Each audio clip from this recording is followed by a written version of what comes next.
তো গাইস, আমি এখন ফাইনালি আমার রান্নার প্রসেসিং শুরু করব। এই যে আমি এই বকরির মাথাগুলো আমি দিয়ে দিতেছি এটার ভিতরে। এটা প্রেসার কুকারে রান্না করব। তো প্রথমে আমি বকরির মাথাগুলাকে গরম পানিতে উবাল করে নিয়েছি এবং রক্ত এবং চর্বির যত কাঁচরা ছিল ওইগুলাকে আমি ফেলে দিয়েছি, এবং আমি কি কি মশলা ব্যবহার করব আপনাদেরকে আমি A to Z দেখাইতেছি। এই যেখানে টমেটো, কারি পাতা, এটা হচ্ছে তেজপাতা, এখানে গোটা কয়েকটা দারচিনি, লং, গোলমরিচ এবং স্টার এবং বড় এলাইচি এবং শুকনা লেবু, কাঁচামরিচ, পেঁয়াজ। বাস আমি আজকে এগুলোই ব্যবহার করব এবং সামান্য সামান্য কিছু মশলা আমি ব্যবহার করব, এবং সবগুলো আমি একসাথে ব্যবহার করব ইনশাআল্লাহ। আর এমনভাবে এই মাথাটাকে বানাবো যাতে হাত দিয়ে ধরলেই যাতে হাতে চলে আসে, এইরকম সিস্টেমে আমি এটাকে বানাবো। তো এখানে আমি লেমনের ফ্লেভারের জন্য আমি এখানে সামান্য কিছু লেবুর আচার লেবু আমি এখানে দিয়ে দেবো, এই যে কাঁচা লেবু। তো আমি এখানে দিয়ে দেবো, এটা ভালো একটা ফ্লেভার আসবে। আর আপনার যে এক্সট্রা যে একটা আপনার মাথার যে একটা গ্রান আছে এটা আর আসবে না। তো আমি এখানে এটা দিয়ে দিলাম লেবুটা। তো লেবুটা দেওয়ার পরে আমি এবারে, যেহেতু এটা আমি নিজে খাবো সে কারণে আমি আমার পরিমাণ মতো মশলা আমি ব্যবহার করব। এখানে লাল মরিচ দিয়ে দিলাম, লাল মরিচ পাউডার। এখানে আমি হলুদ ব্যবহার করব না, কারণ হলুদ চেষ্টা করবেন আপনারাও ব্যবহার না করতে, কারণ হলুদ ব্যবহারে অনেক ক্ষতিকর। তবে কাঁচা হলুদ কোনো ক্ষতিকর নয়। যে পাউডার হলুদ আছে বাজার থেকে আমরা যেটা কিনে খাই, এটা আমাদের শরীরের জন্য ক্ষতিকর। এখন আমি জানি না আপনারা, এটা হচ্ছে আমি ধনিয়া পাউডার দিয়ে দিছি। এখন আমি জানি না আপনারা কে কি করবেন। এটা হচ্ছে একটা আরবি মশলা, এটাও দিয়ে দিলাম 1 চামচ। তো আর এটা হচ্ছে, এখন আমি যেটা দিব এটা হচ্ছে আমি নিজে তৈরি করি। এখানে জিরা, তারপরে আপনার ধনিয়া, তারপরে আপনার তেজপাতা এবং দারুচিনি রয়েছে। এটা আমি নিজে তৈরি করি। ইচ্ছা করলে আপনারাও তৈরি করে নিতে পারবেন। এটা বিরিয়ানির উপরে দিলে অসাধারণ সেন্ট আসে, যেটা বলার ভাষা নাই। তো এখানে আমি আরেকটা জিনিস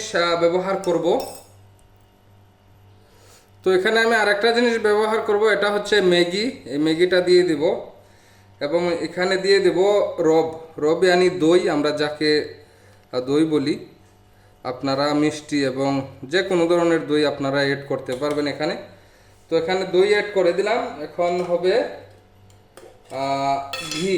আমি এটাতে কোনো ধরনের তেল ব্যবহার করব না, শুধু ঘি ব্যবহার করব ভালো ফ্লেভারের জন্য। আমি 4-5 চামচ আমি ঘি এড করে নিলাম।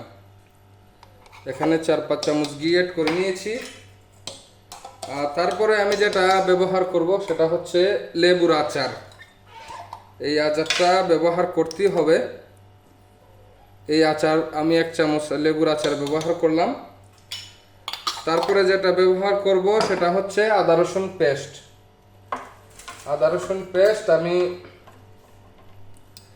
যেহেতু এখানে সামান্য, তো 2-3 চামচ পরিমাণ দিয়ে দিলাম। হ্যাঁ, 2-3 চামচ পরিমাণ দিয়ে দিলাম।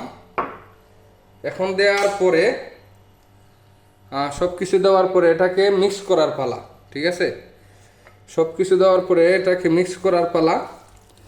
আর মিক্স সেরকম হবেও না, কারণ হচ্ছে এগুলা মাথা আস্ত মাথা, সেরকমভাবে মিক্স হবে না। তো যা মিক্স হয় তাই করতে হবে। তো মিক্স করে আমি কিন্তু 50% সিদ্ধ হয়ে গেছে বকরির মাথাগুলা। এখন শুধু বাকি 50% আমি হাঁড়িতে সিদ্ধ করে নেব। আমার 25 মিনিট সময় লাগবে, আমার 25 মিনিট সময় লাগবে। আমি সিদ্ধ করে নেব এবং A to Z আপনাদেরকে খাবার পর্যন্ত আমি দেখিয়ে দেব ইনশাআল্লাহ। তো এটা হলো মিক্স হয়ে গেছে। তো এখানে আমি পানি এড করে নেব ইনশাআল্লাহ, সামান্য কিছু। তো আমি এই কাপ দিয়ে 3 গ্লাস পরিমাণ আমি পানি দিয়ে দেব। দুইটা হয়ে গেছে, আর একটা দিব।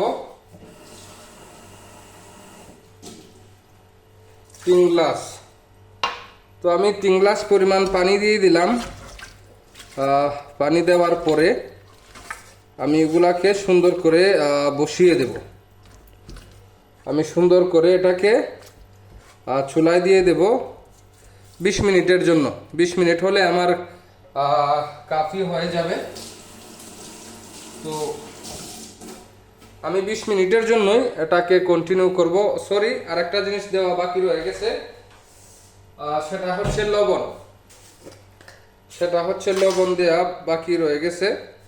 তো লবণের যে বিষয়টা, এটাকে 2 চামচ, একটু বেশি দিই, 2 চামচ থেকে একটু বেশি দিলাম লবণ। তো আর একটু দিব আমি সল্ট, টেস্টি সল্ট দিয়ে দেবো একটু, যাতে বিষয়টা সেই হয়। যে কারণে একটু টেস্টি সল্ট দিয়ে দিলাম, দিয়ে আর একটু মিক্স করে নিলাম যাতে মিক্স হয়ে যায়। তো এখানে টেস্টি সল্ট দেওয়া শেষ হয়ে গেছে অলরেডি। তো এখন যেটা আমি করব, এখন এটাকে বন্ধ করে দিতে হবে। হ্যাঁ, তো এটাকে আমি বন্ধ করে দেব। বন্ধ করে এখন চুলায় দিয়ে দিব। এটাকে বন্ধ করে চুলায় দিয়ে দিতে হবে এবং এটাকে সঠিকভাবে লাগিয়ে নিতে হবে, না হলে দামাকা হওয়ার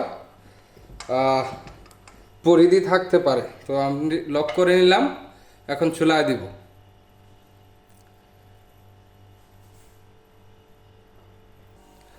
তো গাইস, আপনারা দেখতেই পাচ্ছেন আমি চুলায় বসিয়ে দিয়েছি অলরেডি। আর এদিকে আমার আরেকটা নতুন চুলা এসে গেছে। আমি ওই একলা চুলাটা খুলে ফেলবো এবং এই চুলাটা লাগিয়ে ফেলবো। তো আশা করি পাশে থাকবেন, ভিডিও দেখবেন। ধন্যবাদ। খাবারের প্রসেসিং সব পেয়ে যাবেন।